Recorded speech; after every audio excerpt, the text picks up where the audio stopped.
haven't posted any videos for a while because changes to plans just keep on happening, and I've been trying to get on the road again, and just forces just seem to be conspiring against me. So first of all, Pixie got really sick. She ended up having to stay overnight at the vet hospital because she had what they suspect is like a Giardia type infection, vomiting, diarrhea, and she was really dehydrated. And because we had drunk some water out of a garden tank that was probably not a good idea to drink in 30-degree days, and it was under trees and yeah, possums and all that kind of stuff. Anyway, she got really sick, and the only reason I worked out that it was the water was because my tummy started feeling a bit funny too, and I was like, well, the only thing we've got in common is the water. So that was fun. We're all better now, so that's good. And I had to move from that spot I was at because, yeah, obviously access to drinking water is important. And so then I started getting vertigo again, which I had for a long time last year, year before. It's hard to remember time when you live this lifestyle. Either way, I've had vertigo before. It went on for months and months and months before it was correctly diagnosed and treated, and then I got it again a couple of weeks ago. Quite concerning, and I didn't really want to drive anywhere, so I went back to see my doctor, and he referred me to a vestibular specialist, and she diagnosed me with vestibular migraines. So because I had a history of migraines when I was younger, I hadn't had them for a long time, but because the vertigo and other symptoms associated with the vertigo seemed to indicate to her that it's a type of migraine. So that was interesting and not very much fun. And there's been just this like development of strange symptoms that I'd been dealing with really pretty much, you know, before I even got back to see my doctor. I kept going in and seeing him and saying, look, I'm itching all over at night, I'm sweating at night, and it's really smelly sweat, and there's all these strange symptoms and things happening, and this pain that was in the side of my neck, and this pain that I'd been to a dentist, and he said there's nothing wrong with your teeth, and I got them to check my ears. There's nothing wrong with your ears. They did a CT scan and ultrasound of this whole area because the concern was that I might have lymphoma, because that is a common side effect of the biological medication I take for my rheumatoid arthritis. So all this testing and blood tests and this, that, and the other, and everyone's like, everything's fine, everything's fine. So that was good because I was like, yay, I can travel. There's nothing drastic I need to deal with. I've dealt with all the medical stuff that I needed to deal with here.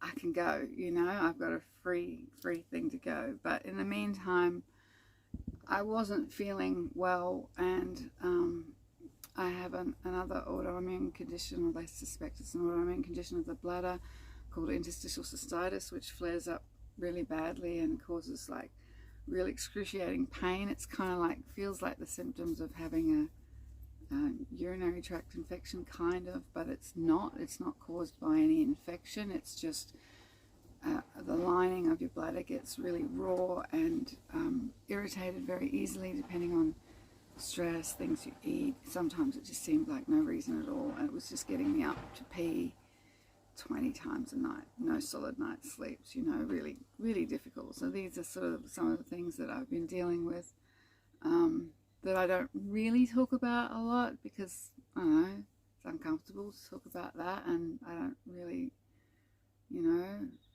I don't know, it's personal stuff. Talking about your medical stuff, people don't really want to know about that kind of stuff, I find, so I kind of don't talk a lot about it.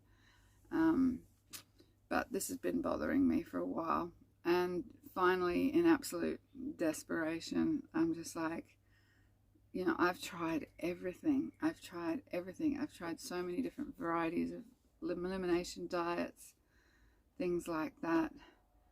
And then finally, my doctor actually suggested trying carnivore diet, and I was just so resistant to that because I've been doing this whole foods plant-based McDougall, what's the other guy, Patterson program for rheumatoid arthritis. Like, they're kind of a similar thing, the McDougall program and the Patterson program. They're both whole foods, plant-based, no oils, obviously no, no sugar, no crap, no packaged anything. And I had cut sugar out a long time ago. I was just having honey if I wanted something sweet in my smoothie. But anyway, I will go into more detail on how that's been going for me, because I've obviously the last few weeks I had gotten to the point where I really needed to do something differently. So I have kind of really slowly over the last couple of months been transitioning back into actually eating meat again, despite my absolute resistance to it, because I've never really liked meat. I just love vegetables and I love growing things. I just felt like I was eating so healthy, but it turns out I wasn't. Not for my conditions. The rheumatoid and the interstitial cystitis were not improving. Even with the hardcore medicine, I would still have pain regularly. So yeah, I have, as of 3 weeks ago, officially transitioned to full carnivore. I did it in my own special way, and if anyone's interested in exactly how I did that and what it's involved, because I think I did it right. You know, I watched so many videos and read so much stuff, and I really got all the information I could possibly need to make the transition as less dramatic on my body. Going from one extreme to another extreme is not something you really want to do overnight. So I've been really working at doing that super slowly, and now full on it. And I will make a video about my carnivore journey, but I wanted to wait until at least a month has passed, and then I will probably continue on, because I saw benefits immediately. As soon as I started adding more animal fats and saturated fats back into my diet through the way of beef tallow, fatty meats, butter, instantly my brain shift was noticeable within 3 days. Within 3 days, all this panic anxiety that I'd been feeling, and I was really feeling stalked and threatened and unsafe where I was, and yeah, there was just a lot of mental stuff that I was struggling with, and very easily triggered, very sensorily overloaded, and also dealing with a lot of this pain and not sleeping well, which doesn't help either. So instant improvement in that mental thing I noticed before anything else. And then yeah, like I said, I'll go into more detail for anyone who's interested in exactly how the last few weeks have been for me. But good is how I have to say, is like my hands have not felt this free moving and easy and pain-free. Like I'd always have a niggle of pain somewhere in my hands, usually in my knees and my ankles and my feet. Somewhere. There's nothing. There's literally nothing. Not a single piece of pain anywhere in my body. And my bladder, totally calm. No angry fire. No feeling like you're peeing shards of glass. Like, I am fine. And it's only 3 weeks. Am I convinced to keep going? Yes. Am I learning to actually appreciate the taste of meat and fats and things that I was so adverse to? Like, no way. Yeah. The other thing is I'm not hungry all the time. Like on Whole Foods plant-based, I was hungry all the time. And the food preparation was really intense. Soaking beans and lentils and chickpeas and chopping up vegetables and boiling the rice and, you know, making the smoothies every day. I was going through, you know, handfuls of greens in my smoothies, and with raw cacao, almond milk, honey, and a banana. That was my every morning routine. Dinner, more vegetables, you know. Anyway, it turns out I was absolutely overloading myself with a substance that plants have in them called oxalates, which is probably why my bladder was so angry, why my joints were so angry. I'm now rebuilding my bones and healing. I didn't, a lot of people go like, oh, I, you know, lost this much weight or whatever. I wasn't doing it for weight loss. I literally was doing it for health. And as cynical and skeptical as I was that it would ever possibly work, I told myself I'd give it 30 days and judge it from there. It's just an experiment I'm doing on myself. So 1 more week to go for my 30 days, but 3 weeks in, feeling amazing. So I still obviously have my little veggie garden out there, and even though dark leafy greens are really high oxalate, to avoid your body doing a full oxalate dump, which can be pretty hard work on your kidneys, they recommend just eating a tiny little bit of something. So I go out there and I just pick a few of those leaves and nibble on, you know, fresh growing leaves. It's hard to resist the goodness in that. So, you know, I'm probably not considered strict carnivore because of the fact that I eat a few fresh growing leaves every day, but other than that I've literally stuck to it. So it's literally beef, eggs, butter, and I have had like minced beef, steak, and salmon.